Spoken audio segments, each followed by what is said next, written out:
again, things that distinguish me from, Right. from other people.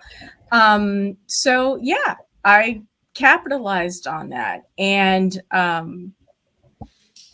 early on, again, trying to find my way really as I'm getting even more focused, I said, okay, well, I obviously I enjoy estate planning. I enjoy what it can do. I enjoy what it did for me, and I want to recreate that for other people. Mm-hmm. But yes, that was yet another piece to it. Around the same time that I was going through this inquiry,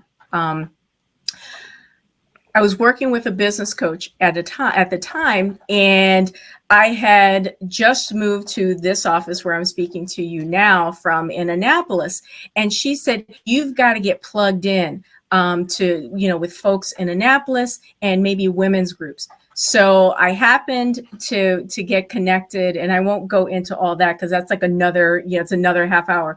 But suffice it to say that I joined the American Business Women's Association, and right now I'm the vice president of the Maryland Capital chapter. Wow. So I jumped in, like I've been involved like since, April of 2018, and I jumped in with like both feet. It's like, yeah, let's rock.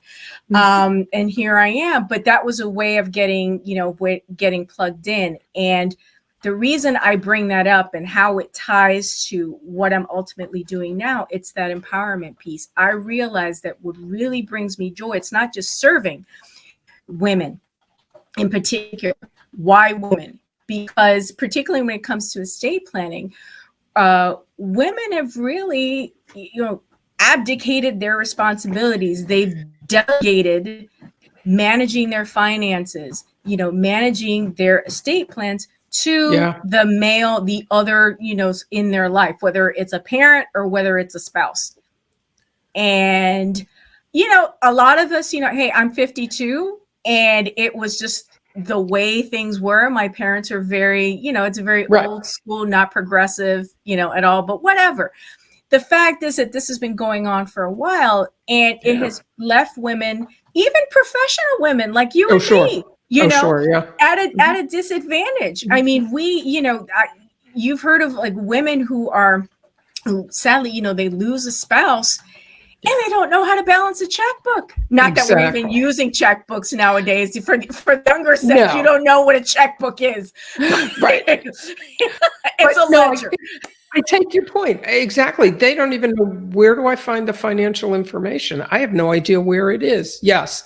And that still does happen. And I think with some sad regularity. Yes. Yes. Yeah. So, and then even more focused, and this is just, very personal. There were, Black women of color who were not being spoken to. And what I mean is, marketed to. All the marketing that we ever see in estate planning, at least that we've seen rather, for a number of years, has been, quite frankly, older white males. And it just is what it is. And with marketing, if I can't see myself in it, I don't think you're talking to me. I don't think that estate planning is for me. Right. So again, not only do we have a dearth of, estate and trust attorneys of color practicing, but the marketing piece is just sorely lacking. And it even comes down to the name, estate. And a lot of people say, well, I don't have an estate, so that's not for me. And then, as you said, the name doesn't resonate. And then they're looking at older white males, right? So that's not resonating. So you just think, that's not for me. And you move on, when in fact, it's very much for you and for your own protection. But people don't realize that. So, and one of the things that I have to do over and over again is to just bust that myth that, estate planning is not for you, because everyone has an estate. Everyone has stuff. You have a car, a bank account, a home, whatever, you have an estate. So again, it's beating that drum. And I do that through the shows, the webinars, all the teaching that I do, because eventually after you plant those seeds, they start to germinate and people get it. And like, oh, it's like Attorney Smith said, I actually do have an estate and I've got to protect it. Exactly. Exactly.